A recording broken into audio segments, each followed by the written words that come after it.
Hi everybody, I'm here to introduce you to a new community project for independent arts. It's one that I hope all of you will be able to join in with, regardless of your skill level or what materials you've got to hand. We'll find a way of making it work. So we wanted to find a way of bringing everybody together in these strange times. Because we are experiencing this all together, even though we're separate at the moment and can't see each other. So I think it was Joe who came up with the brilliant idea of getting inspiration from the Bayeux Tapestry. Now, the Bayeux Tapestry is a huge long embroidery made over 1,000 years ago.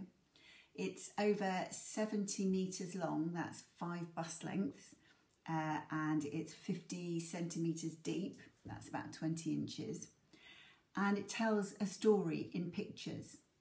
And the story it tells is the events leading up to the Norman Conquest and the Battle of Hastings in 1066.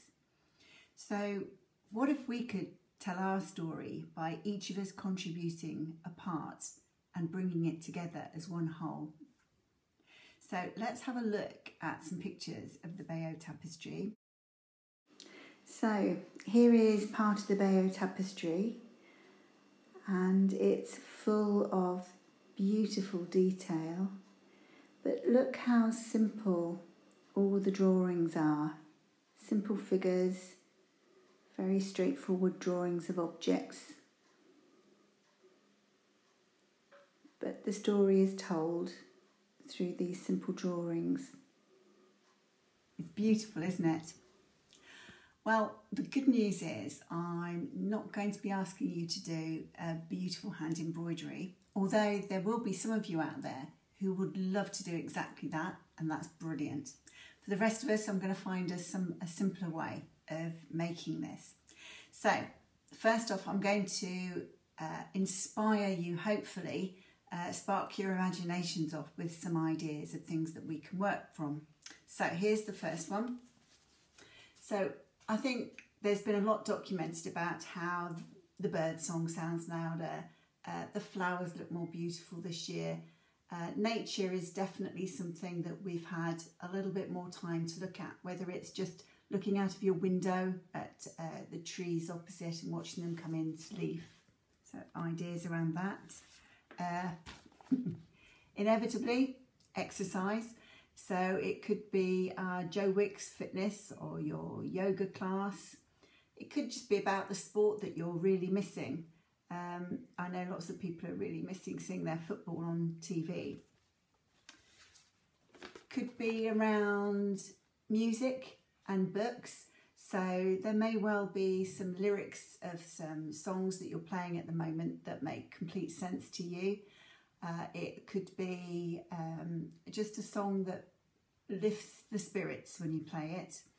Or maybe it's around books, books that you've been reading, quotes from books or from poetry, or just some uplifting quotes that you could put into your image that have made a difference, that are important to you. Who are you with? So you could be on your own, managing really well to get through the day, or you could be with family or maybe friends that you live with. So maybe it's about a picture of how you're spending your day. And inevitably there'll be people that we're not with, that we're missing.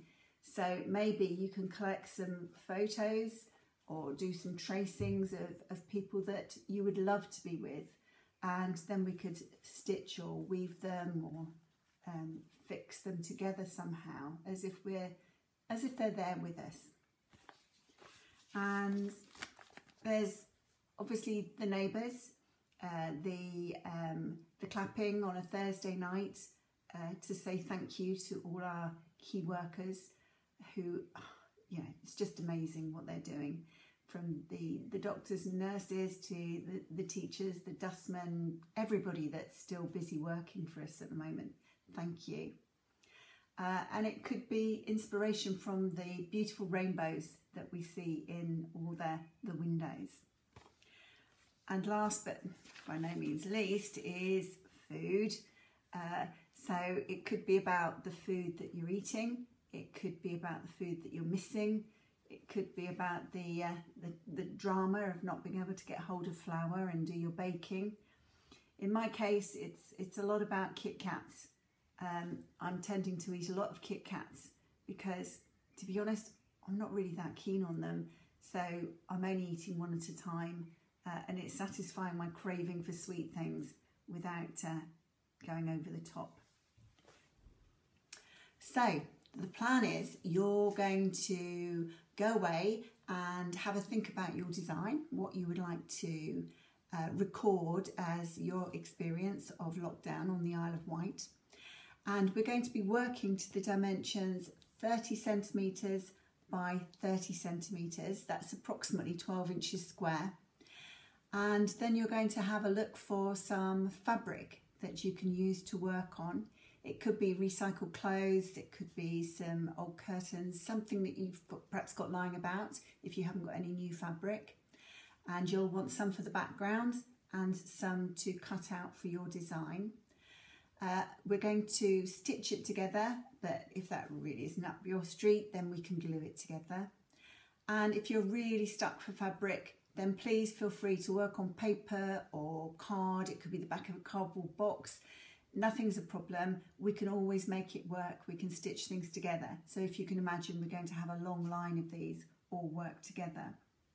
So I'm going to be back in a couple of days with a video showing you all sorts of methods of cutting and preparing your work and stitching it together. And I'm going to leave you with some creative artists that I think you might enjoy and get inspiration from. So I shall meet you back here in a couple of days' time with part 2 of the video. Okay, cheers everybody, take good care, bye.